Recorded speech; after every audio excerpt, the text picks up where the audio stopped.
কলকাতা শহরটা সব কিছু মনে রাখে।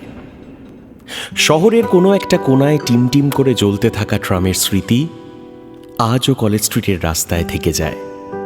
প্রিন্সেপ ঘাটের সন্ধ্যায় হারিয়ে যাওয়া প্রেমের গল্পগুলো আজও সেখানকার বেঞ্চগুলো মনে রাখে। ফিরে আসলে বা কান পাতলে এইসব লুকিয়ে থাকা গল্পগুলো ডানা মেলতে শুরু করে। এই শহরে যখন অসময়ে বৃষ্টি হয়, তখন আকাশ ভেঙে জলের সাথে সাথে স্মৃতির সাগরও তৈরি হতে থাকে। সহজে বোঝা যায় না যদিও, কিন্তু একটু তলিয়ে দেখলে বৃষ্টির চেয়ে বেশি মানুষ কিন্তু সেই স্মৃতির জলেই ভিজতে থাকে। কাজেই এই শহর সবটাই মনে রেখে দেয়, সময় বুঝে স্মৃতি উস্কে দেয়, কখনো কখনো মৃত্যুর স্মৃতিও। এই গল্পটা ৩৪ বছরের অর্জুন সেনের, যে নিজের জীবনের সব থেকে প্রিয় মানুষটাকে হারিয়ে আজ একা এই শহরের কোনো এক কোনায় শুরুতে বলা ওই ট্রামের মতোই স্মৃতি হয়ে থেকে গেছে। অর্জুন সেন পার্ক স্ট্রিটের এক নামকরা অ্যাডভার্টাইজিং এজেন্সিতে কপিরাইটার হিসেবে বেশ নাম করেছিল একসময়। লোকে বলতো তার শব্দগুলো নাকি স্বপ্নের মতো মানুষকে ভাসিয়ে দিতে পারত। স্বভাবে নম্র, ভদ্র, একটু সেকেলে গোছের, কিন্তু মনটা খুবই নরম। আর অন্যদিকে ছিল মায়া রায়, পেশায় রেডিও জকি, যার গলার স্বরটা কাজ করত এই শহরের ঘুমের ওষুধের মতো, যার হাসি ঝড় তুলেছিল হাজার হাজার তরুণের বুকে। সেই হাজারের মধ্যে অর্জুন অন্যতম, অর্থাৎ অর্জুন সেন। দুজনের দেখা হয়েছিল একটা ব্র্যান্ড কোলাবোরেশনের সময়। অর্জুনের ছিল স্ক্রিপ্ট লেখার দায়িত্ব, আর মায়ার দায়িত্ব ছিল ভয়েস ওভার। কিন্তু রিটেক আর কফি ব্রেকের মাঝে দুজনে কখন যেন নিজেদের মতো করে একটা গল্প লিখতে শুরু করলো। অর্জুন কানের হেডফোনটাকে ঠিক করতে করতে বলেছিল, আরেকবার বলবে? কি? আরে ওই লাইনটা, কিছু কিছু গল্প আজীবনের জন্য থেকে যায়, ওইটা। কেন? রিটেকের জন্য, নাকি কথাটা নিজে আরেকবার শুনতে চাও? আরেকবার না, বারবার শুনতে চাই।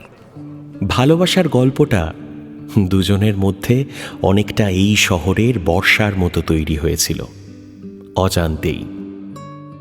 প্রিন্সেপ ঘাটের সন্ধেগুলোয় বিবেকানন্দ পার্কের ধারে ফুচকায় বাইকের পেছনের সিটে জড়িয়ে ধরে শহরের এ প্রান্ত থেকে ও প্রান্ত দিশাহীনভাবে ঘুরে বেড়ানোয় কখন যেন অর্জুন মায়ায় পড়ে গেছিল, আক্ষরিকভাবেই। কিন্তু মায়ার একটা স্বভাব ছিল হঠাৎ হঠাৎ ভয়েস নোট পাঠানোর। কোনো কারণ ছাড়াই অর্জুনকে ভয়েস নোট পাঠিয়ে বলতো, তুমি যদি 1 মিনিটের মধ্যে এই ভয়েস নোটটা শোনো, তাহলে বুঝবো তুমি আমায় প্রচন্ড মিস করছো। শুনবে কিন্তু। কখনো আবার বলতো, তোমার যদি আমার কথা না মনে পড়ে, তাহলে তুমি আমায় আদৌ ভালোবাসো কিনা সেটা নিয়ে সন্দেহ আছে। ভয়েস নোটগুলো কোনোদিনই ডিলিট করেনি মায়া। অর্জুনও কোনোদিন ডিলিট করার কথা ভাবেইনি। উল্টে সেগুলোকে সযত্নে রেখে দিত স্মৃতি হিসেবে। কিন্তু ভালোবাসা অনেকটা উত্তর কলকাতার পুরনো বিল্ডিংগুলোর মতো। যতই আগলে রাখা হোক, যত্নে রাখা হোক, সময়ের সাথে সাথে ফাটল ধরবেই। মায়ার একটা অতীত ছিল, যেটা নিয়ে দুজনে কেউই কোনোদিন সেভাবে একে অপরের সঙ্গে কথা বলেনি। আর উল্টো দিকে ছিল অর্জুনের রাগ। ব্যাপারটা শুরু হয়েছিল ছোট ছোট ভুল বোঝাবুঝি থেকে। মিসড কলস, দেরি করে আসা মেসেজের উত্তর, দুজনকে দুজনের করা প্রশ্নগুলো কেমন যেন আস্তে আস্তে দোষারোপের মতো লাগতে শুরু করল। একটা ঝড়ের রাতে হঠাৎই মায়া অর্জুনকে জিজ্ঞাসা করল, তুমি আমায় বিশ্বাস করো অর্জুন? মায়ার প্রশ্নের কোনো উত্তর দেয়নি সেদিন অর্জুন। সেটাই ছিল তার প্রথম ভুল। আর তারপর এই গল্পে আগমন ঘটল রোহিত বর্মনের। জব্বলপুরের ছেলে, কিন্তু বাংলাটা ভালোই বলতে পারে, কারণ কলকাতায় তার পরিবার অনেক দিন ধরে আছে। মায়া যে রেডিও স্টেশনে চাকরি করত, সেই স্টেশনেরই প্রডিউসার। মায়ার সাথে বন্ধুত্বটা শুরু থেকে বেশ জমে উঠেছিল রোহিতের। বাকিদের কাছে বন্ধুত্ব হলেও সেকেলে স্বভাবের অর্জুনের কাছে ব্যাপারটা মোটেও সুবিধের ছিল না। সেই রাতে অফিস থেকে ফিরতে একটু দেরি হয়েছিল মায়ার। রোহিতের গাড়ি থেকে যখন বাড়ির সামনে নামলো মায়া, বারান্দায় দাঁড়িয়ে আছে অর্জুন। বাড়ি ঢুকে কাঁধের ব্যাগটা সোফায় রাখতেই সামনে এসে অর্জুন বলল, তোমার কি মনে হয় আমি কিছু খেয়াল করি না, কিছুই বুঝতে পারি না? দিনের পর দিন আমার চোখকে ফাঁকি দিয়ে তুমি তোমার রাসলীলা চালিয়ে যাবে, আর আমি ধরতেও পারবো না নাকি? মানে তোমার কি মাথাটা পুরোই খারাপ হয়ে গেছে? আমার মাথা খারাপ হয়ে গেছে? তুমি দিনের পর দিন রোহিতের সাথে মজলিসে গিয়ে মজে থাকবে, আর আমি কিছু বললে পরেই দোষ। দিনের পর দিন শো শেষ হয়ে গেলেও রাত করে বাড়ি ফিরবে তুমি, আর প্রত্যেকদিন ওই তোমায় বাড়ি ছেড়ে দিয়ে যাবে। আমি কিছু বুঝি না, না? শোনো অর্জুন, সব কিছু যে তোমার মর্জি মতো হবে তার তো কোনো মানে নেই না। আর আমার জীবনটা শুধু তোমায় ঘিরে নয়, এটা তোমারও বোঝা উচিত। তাহলে কাকে ঘিরে সেটাই তো জানতে চাই। রোহিত নিশ্চয়ই। অর্জুন, যে কোনো সম্পর্ক না ভরসার উপর তৈরি হয়, জানো তো, বিশ্বাসের উপর তৈরি হয়। তোমার তো আমার উপর ভরসা বিশ্বাস কোনোটাই আছে বলে আর মনে হচ্ছে না আমার। সেদিন রাতে ঝগড়া থামলেও দুজনের সম্পর্কের অশান্তিটা মেটেনি, বরং ভাঙনের শুরু সেখান থেকেই। মাঝে বেশ কিছু মাস কেটে যায়, দুজনের মধ্যে দূরত্বও বাড়তে থাকে সময়ের সাথে সাথে। তারপর আসে জুলাই মাস। কলকাতায় বর্ষা তখন চরমে। বৃষ্টি বাড়ার সাথে সাথে শহরের গতি কমতে থাকে। সেই রকমই একটা বর্ষার রাতে মায়ার অফিসের সামনে জল জমে থাকায় অর্জুন পৌঁছয় ওকে বাড়ি নিয়ে আসার জন্য। ক্যামাক স্ট্রিট থেকে বেলেঘাটা গোটা রাস্তায় দুজনের মধ্যে একটাও কথা হয়নি। বাড়ির দরজা খুলতে খুলতে প্রথম কথাটা বলল অর্জুন। রোহিতের সাথে লাঞ্চে গিয়েছিলে তো আজ? গোটা টিমের সাথেই গেছিলাম, একা রোহিতের সাথে নয়। আমায় জানাওনি তো? জানাওনি আমায়? মানে কোথাও যেতে গেলে কি তোমার থেকে পারমিশন নিতে হবে আমাকে? সেটা তো আমি বলিনি। তাহলে কি বলতে চাও তুমি অর্জুন? আমি কি বলতে চাই আর না চাই সেটা নিয়ে ভাবার তোমার সময় আছে? থাকলে আমাদের মধ্যে এতটা দূরত্ব তৈরি হতো না কোনো দিনই। ভাবার সময় থাকলে রোহিত আমাদের মাঝে আসার সুযোগই পেত না। আসল কথা হচ্ছে এই যে তোমার এই সম্পর্কটাতে থাকার কোনো ইচ্ছাই নেই, তা সেটা বলে দিলেই পারো। তাহলে তোমাকেও আর আটকে থাকতে হবে না, আর আমিও মুক্তি পাই। তুমি চাওটা কি একটু বলবে? দুজনের গলা স্বর বাড়তে থাকে।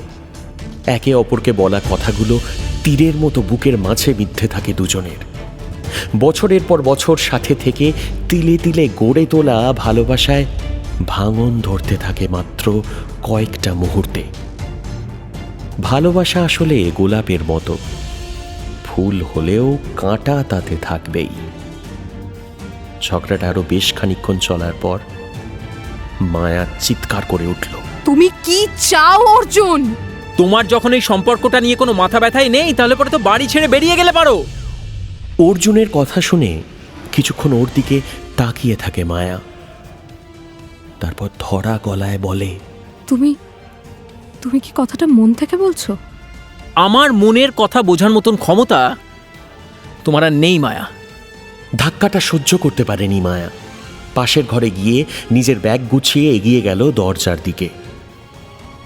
বেরোনোর আগে একবার থমকে দাঁড়ালো, তারপর অর্জুনের দিকে ফিরে শান্ত গলায় বলল, আজ যদি আমাকে এই বাড়ি ছেড়ে বেরিয়ে যেতে হয় অর্জুন, তাহলে কিন্তু আমি আর কোনো দিন ফিরে আসবো না। অর্জুন মায়ার কথায় কোনো উত্তর দিল না, ওকে আটকানোর চেষ্টাও করল না। সেটাই বোধহয় অর্জুনের জীবনের দ্বিতীয় ভুল। পরের ঘটনাটা কিছু বুঝে ওঠার আগেই, কিছু ঠিক করার আগেই নিমেষের মধ্যে ঘটে গেল। বাইরে তখনও অঝোরে বৃষ্টি পড়ছে। মায়া সেই বৃষ্টির মধ্যেই ব্যাগ হাতে বাড়ির বাইরে এসে দাঁড়ালো। অর্জুন তখন বাড়ির বাইরে এসে দাঁড়িয়েছে, যদিও মায়াকে আটকানোর জন্য নয়। তখনও রাগে ফুঁসছে অর্জুন। রাগে চেঁচিয়ে উঠে বলল, এই নাটকটা এবার বন্ধ করো তো, অনেক হয়েছে। এসব ন্যাকামো করে কোনো লাভ নেই। মায়াও রাগে ফুঁসতে শুরু করেছে ততক্ষণে। সে বলল, নাটক? তোমার এটা নাটক মনে হচ্ছে? আর কিছু না বলে রাগের চোটে মায়ার হাতটা চেপে ধরল অর্জুন। ছাড়িয়ে নেওয়ার চেষ্টা করলো মায়া। বৃষ্টি তখন একটু ধরেছে, কিন্তু রাস্তা বেশ পিছল। অর্জুনদের বাড়িটা মেন রোডের ওপরে, অনবরত গাড়ি চলতে থাকে সেই রাস্তা দিয়ে। মায়া নিজেকে অর্জুনের থেকে জোর করে ছাড়িয়ে নেওয়ার চেষ্টা করতেই পায়ের স্যান্ডেলটা ভেজা রাস্তায় স্লিপ কেটে গেল। ঠিক তখনই আচমকা একটা গাড়ি প্রচণ্ড জোরে আসতে শুরু করেছে তাদের দিকে। দুজনের কেউই খেয়াল করেনি সেটা। যতক্ষণে খেয়াল হলো ততক্ষণে গাড়িটা বড্ড কাছে এসে পড়েছে। জোরালো হেডলাইট, প্রচণ্ড জোরে গাড়ির হর্নের শব্দ এবং সবশেষে মায়ার চিৎকার।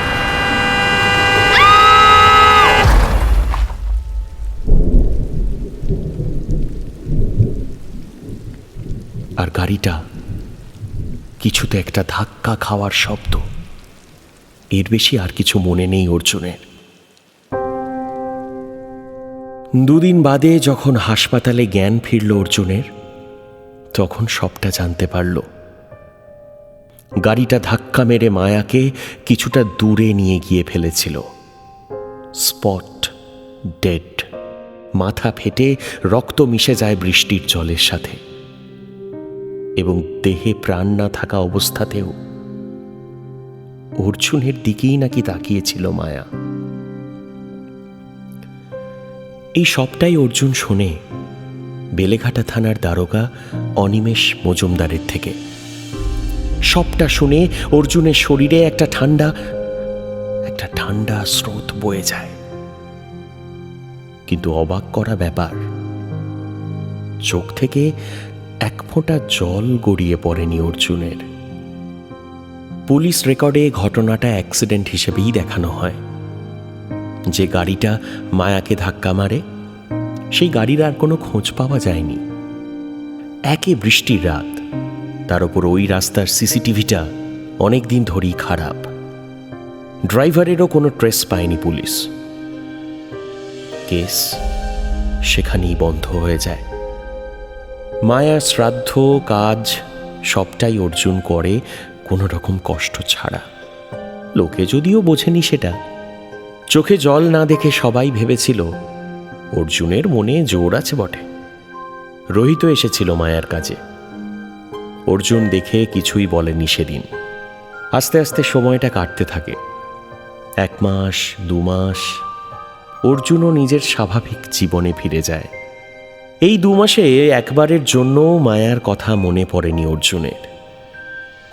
ততদিনই মনে পড়েনি যতদিন না প্রথম মেসেজটা আসে অর্জুনের ফোনে। রাত তখন প্রায় 2:30। অফিসের কাজ শেষ করে অর্জুন সবে শুয়েছে। ঠিক সেই সময়ই একটা ইমেল এলো ওর ফোনে, আননোন ইউজার। ইমেলে একটা ভয়েস নোট অ্যাটাচ করা আছে। অর্জুন একবার ভাবল কি জানি হয়তো স্প্যাম, কিন্তু কি মনে হওয়ায় ভয়েস নোটটা চালালো অর্জুন। একটা চেনা গলার আওয়াজ ভেসে এলো তার ফোন থেকে। তুমি যদি এই ভয়েস নোটটা এক্ষুনি শোনো, তাহলে বুঝতে হবে রাতে দেরি করে ঘুমোতে যাওয়ার স্বভাবটা তোমার এখনো যায়নি। বুকটা কেঁপে উঠল অর্জুনের। এটা কি করে সম্ভব? মায়া ভয়েস নোট পাঠাচ্ছে কি করে? আরও একবার ভয়েস নোটটা চালিয়ে অর্জুন শুনল। একই গলার আওয়াজ। বারবার চালাতে থাকলো, গলার আওয়াজে কোনো পরিবর্তন এলো না।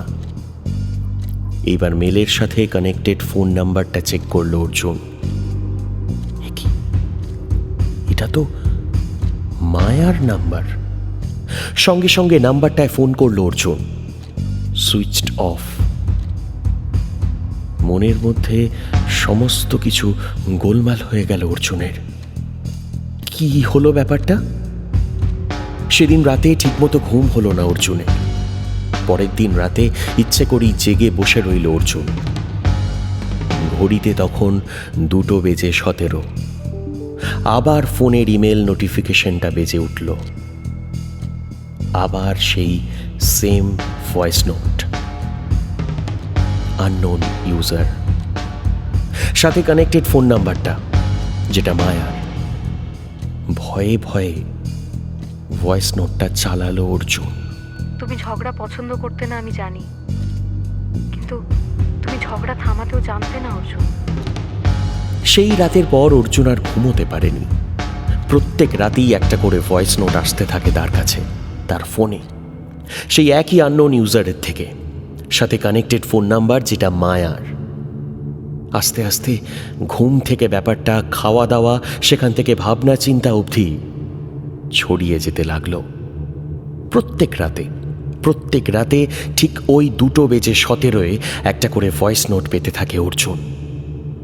প্রতি রাতের মেসেজগুলো আলাদা, সবগুলোই অর্জুন এবং মায়ার একসাথে কাটানো মুহূর্তগুলো নিয়ে, নিজেদের মধ্যে ঘটে যাওয়া ঝামেলা, মান অভিমান, কখনো ভালোবাসার মুহূর্ত নিয়েও। কিন্তু আস্তে আস্তে ভয়েস নোটগুলো বদলাতে শুরু করলো, ঠিক যেভাবে ওদের সম্পর্কটা বদলাতে শুরু করেছিল সেরকমই এক রাতে একটা ভয়েস নোট এলো অর্জুনের ফোনে। রাত জেগে উন্মাদের মতো বসে থাকাটা তখন অর্জুনের স্বভাব হয়ে দাঁড়িয়েছে। এখন আর ভয়েস নোটগুলো চালাতে ভয় লাগে না অর্জুনের, কিছুই মনে হয় না ওর। মন বলে আদেও কিছু আছে কি না সেটাই ভুলে গেছে অর্জুন। ফোন থেকে ভয়েস নোটটা চালালো আবার। তুমি যেদিন প্রথম আমার উপর চিৎকার করেছিলে সেদিনের কথা মনে আছে তোমার? তুমি বলেছিলে তুমি রেগে গিয়ে চিৎকার করনি, বরং চিন্তায় পড়ে গিয়েছিলে তুমি। পরের রাতের ভয়েস নোটটা প্রায় একই রকম। তুমি সব সময় বলতে যে তুমি আমায় কোনো দিন আঘাত দিতে পারবে না। আমি বিশ্বাস করেছিলাম তোমায় অর্জুন।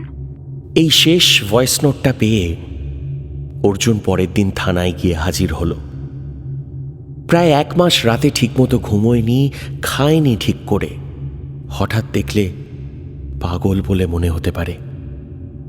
বেলেঘাটা থানার এই দারোগা অর্জুনকে চিনতেন। মায়ার কেসটা উনিই দেখছিলেন। অর্জুনকে এই অবস্থায় দেখে একটু অবাক হয়েই জিজ্ঞাসা করলেন, কি ব্যাপার, আপনি? শরীর ভালো নেই নাকি? চোখ মুখের এরকম অবস্থা। দারোগার কথা থামিয়ে অর্জুন বলল, স্যার, মায়া আমাকে রোজ রাতে ভয়েস নোট পাঠাচ্ছে। মায়া মানে আপনার প্রেমিকা, যিনি অ্যাক্সিডেন্টে মারা গেলেন, তিনি আপনাকে ভয়েস নোট পাঠাচ্ছেন? হ্যাঁ, আপনার চোখ মুখ দেখে ভেবেছিলাম হয়তো অসুস্থ। না, এখন বুঝতে পেরেছি আসল ব্যাপারটা। 7 সকালে মাল টেনে থানায় এসে মাতলামি হচ্ছে। হ্যাঁ, ইয়ার কি হচ্ছে? না স্যার, আমি আমি আমি আমি সত্যি বলছি। এই দেখুন, আমার ফোনটা দেখুন। শুনুন অর্জুন বাবু, আমাদের না অনেক কাজ আছে, শুধু শুধু সময় নষ্ট করবেন না, প্লিজ আসুন তো আপনি। মাঝে আরো কয়েকটা দিন কেটে গেল। অর্জুন যাকেই ব্যাপারটা বলছে সেই ওকে পাগল বলে ব্যাপারটাকে উড়িয়ে দিচ্ছে। এমনকি রোহিতের সাথে একদিন নিজে যেচে দেখা করতে গিয়েছিল অর্জুন। রোহিতও বিশ্বাস করেনি ওকে। আস্তে আস্তে অর্জুন বুঝতে শুরু করলো অপরাধ বোধটা বোধহয় এতদিন ওকে ঘিরে ধরতে শুরু করেছে। ভয়েস নোটগুলো যতদিন এগোচ্ছে ততই আরো অন্ধকারে ঠেলে দিচ্ছে তাকে। সেই রাতটা তোমার মনে আছে? বৃষ্টি হচ্ছিল, মনে আছে নিশ্চয়ই। তুমি আচমকা আমার হাতটা ধরলে, ফিরিয়ে আনতে নয়, বাঁচাতে নয়, আমাকে আমাকে অর্জুন পরপর সমস্ত ভয়েস নোটগুলো গোছাতে শুরু করলো, যদি কোনো মানে দাঁড় করাতে পারে সেই জন্য। কোনো একটা ফাঁক, কোনো একটা কারণ, যেভাবেই হোক ওকে এই মায়া জাল থেকে বেরোতে হবে। তারপর এক রাতে এলো সেই মেসেজটা, যা সবটা বদলে দিল। আবারও একটা ঝড়ের রাত, সময়টা 2:17। প্রথমে নিস্তব্ধতা, তারপর মায়ার গলার আওয়াজ। আজ যেন গলার আওয়াজটা অন্যরকম, শীতল, থমথমে। তুমি যদি এই মেসেজটার অপেক্ষায় বসে থাকো তাহলে বুঝতে হবে তুমি পুরো ব্যাপারটা নিজের থেকেও লুকিয়ে রেখেছো অর্জুন। তাই আমি মনে করিয়ে দিচ্ছি তোমাকে। তারপর আচমকা মায়ার গলার আওয়াজটা বদলে গেল বৃষ্টির শব্দে। হঠাৎ একটা দরজা জোরে বন্ধ হওয়ার আওয়াজ ভেসে এলো ফোন থেকে। একটা ঝগড়ার আওয়াজ শুনতে পাওয়া যাচ্ছে তখন। একটা গলার আওয়াজ মায়ার, আর অন্যটা অর্জুনের। নাটকটা এবার বন্ধ করো, অনেক হয়েছে। এসব ন্যাকামো করে কোনো লাভ নেই। হাতটা ছাড়ো অর্জুন। তুমি যদি আমার না হও তাহলে কারুর হবে না। হঠাৎ একটা গাড়ির হর্নের আওয়াজ ভেসে এলো ফোন থেকে, সঙ্গে মায়ার সেই চিৎকার। এতক্ষণে অর্জুনের মনে পড়তে শুরু করেছে পুরো ব্যাপারটা। মাথাটা সেদিন একটু বেশি গরম হয়েছিল। বুঝতে পারেনি যে এতটা বাড়াবাড়ি হয়ে যাবে। নিজেকে ছাড়িয়ে ধাক্কা মেরে রাস্তায় ফেলে দিতে চেয়েছিল মায়াকেও। কিন্তু ঠিক সেই সময় গাড়িটা হঠাৎ এসে পড়ে পিছন থেকে। কিছু বুঝে ওঠার আগেই এসে ধাক্কা মারে মায়াকে। ভয়েস নোটটা মায়ার চিৎকারের সাথে সাথেই শেষ হয়ে যায়। ফোনটা অর্জুনের হাত থেকে পড়ে গেল। ওর সমস্ত শরীর কাঁপতে শুরু করেছে তখন। মাথাটা গুলিয়ে উঠছে ওর। এটা তো তাহলে দুর্ঘটনা বা অ্যাক্সিডেন্ট নয়, ভবিতব্যও নয়। এটা তাহলে অর্জুনের কাজ। ইচ্ছে করে হয়তো করেনি, কিন্তু করেছে তো ওই। মনে মনে অর্জুন বলে উঠল, আমি যাইনি মায়া, সত্যি বলছি আমি যাইনি। কিন্তু সেদিন আমার মাথাটা। কিছুক্ষণ পর অর্জুনের ফোনে আর একটা ভয়েস নোট এলো। এরকম তো কোনোদিন হয় না। আচ্ছা, একদিনে দুটো ভয়েস নোট, কি ব্যাপার? ভয়েস নোটটা চালালো অর্জুন। আমি জানতাম তুমি সবটা ভুলে যাবে অর্জুন, কিন্তু আমার একটা অদ্ভুত স্বভাব তোমাকে কিছুই ভুলতে দেবে না। তুমি ভুলে গেছো আমি বেশিরভাগ সময়ই আমার ফোনের রেকর্ডিংটা অন রাখতাম। সেই রাতেও ছিল। আসলে ব্যাপারটা কি জানো অর্জুন, ভালোবাসা হঠাৎ করে কোনোদিন উধাও হয়ে যায় না, তবে সত্যিটাও উধাও হয়ে যেতে পারে না। তোমাকে আজীবন এই সত্যিটা নিয়েই বেঁচে থাকতে হবে। আইন হয়তো তোমাকে কোনো শাস্তি দেবে না, ফোনটা তারা কোনোদিন পাবেই না, কাজেই এভিডেন্সের কোনো মানে নেই। কিন্তু তোমার বিবেক তোমাকে তিলে তিলে শেষ করবে। এটাই তোমার শাস্তি। কথায় বলে কলকাতা সবটা মনে রেখে দেয়, কিন্তু মানুষ কখনো কখনো ভুলে যায়। অর্জুন সেনকে কয়েকদিন পর ওর নিজের অ্যাপার্টমেন্টে মৃত অবস্থায় পাওয়া গেল। সামনে একটা ফোন, ক্যামেরাটা অন করা অবস্থায়। ক্যামেরার শেষ ভিডিওতে নিজেই নিজের দোষ স্বীকার করেছে অর্জুন। পাশে পড়ে থাকা ধারালো ছুরিটার গায়ে তখনও রক্ত লেগে আছে, হাতের শিরা কাটা। আত্মহত্যা করেছে অর্জুন। মায়ার কেসটা অর্জুনের বয়ান অনুযায়ী আবারও রিওপেন করা হয়েছে। পুলিশ আবার সবটা ঘেঁটে দেখছে, কিন্তু বারবার আটকে যাচ্ছে একটা জায়গায়। যে ফোনের কথা অর্জুন বলেছে ভিডিওতে, মায়ার সেই ফোনটাই বা কোথায়? যে ইমেল অ্যাড্রেস থেকে ভয়েস নোটগুলো এসেছিল সেটার আইপি অ্যাড্রেস ট্রেস করেছে পুলিশ। মায়ার ফোন থেকেই এসেছে, নতুন একটা ইউজার আইডির মাধ্যমে। কিন্তু ফোনটা কোথায়? সেই ফোনের হদিশ পুলিশ কোনোদিনই পাবে না, কারণ ফোনটা মায়ার অ্যাক্সিডেন্টের পরের দিনই নিয়ে এসেছিলাম আমি অর্থাৎ রোহিত বর্মন। মায়াকে সত্যিই ভালোবেসেছিলাম আমি, যদিও ওর প্রেমে কোনো বাধার কারণ হয়ে উঠতে চাইনি, তাই ওকে বুঝতেও দিইনি। কিন্তু মায়া বুঝতে পেরেছিল। একটা সময় অর্জুনের কথা কাঁদতে কাঁদতে বলতো আমাকে। যত দিন যাচ্ছিল বুঝতে পারছিলাম অর্জুন যে কোনো সময় যা ইচ্ছা কিছু একটা করে ফেলতে পারে। তখনই মায়াকে বলেছিলাম অর্জুনের সাথে এবার থেকে ঝামেলা হলেই যেন ফোনে সেটা রেকর্ড করে রাখে। সেদিন রাতেও ঝামেলার সময় রেকর্ডিংটা অন রেখেছিল মায়া। পুরো ঘটনাটা ফোনে রেকর্ডেড থাকে। আমি রাতেই খবর পেয়ে মায়ার বাড়ির সামনে গিয়ে পৌঁছই। ততক্ষণে বোধহয় মায়া এবং অর্জুন দুজনকেই হাসপাতালে নিয়ে যাওয়া হয়েছে। মায়ার ফোনটা একটু দূরে একটা ঝোপের উপর পড়েছিল। কাউকে কিছু না জানিয়ে সেটা তুলে এনে আমার কাছে রাখি। জানেন তো, একবার ভেবেছিলাম পুলিশকে গিয়ে সবটা খুলে বলি। তারপর ভাবলাম আইনের শাস্তি অর্জুনের জন্য যথেষ্ট নয়। পরের ব্যাপারটা খুব সহজ। মায়ার কিছু পুরনো রেকর্ডিং ভয়েস নোটের মাধ্যমে অর্জুনকে মেল করতে থাকি। প্রথমের দিকেরগুলো সবগুলোই মায়ার ভয়েস, আসল ভয়েস নোট। আস্তে আস্তে এআই দিয়ে মায়ার গলা ক্লোন করে কথাগুলো আমি বলতে থাকি। যেদিন দেখলাম অর্জুন যেচে আমার সঙ্গে দেখা করে আমাকে ব্যাপারটা বলছে, সেদিন বুঝেছিলাম যা করছি ঠিক করছি। এ শহরে অনেক কিছুই লুকিয়ে থাকে জানেন তো, যেগুলো আজীবন লুকিয়ে রাখলেও সময়ের হিসেব নিতে সময় নিজেই বারবার ফিরে ফিরে আসে।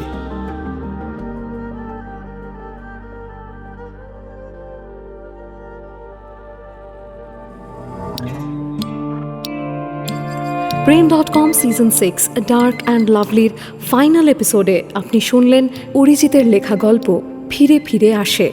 গল্প পাঠে সায়ন, অর্জুনের চরিত্রে নীল, দারোগার ভূমিকায় অত্রি, সাউন্ড ডিজাইনে Indranil, creative design Alekhya, digital publicity Srishti, শব্দগ্রহণ, পর্ব পরিচালনা এবং রোহিতের ভূমিকায় অরিজিৎ, সমগ্র পরিকল্পনা এবং মায়ার চরিত্রে আমি মোহর।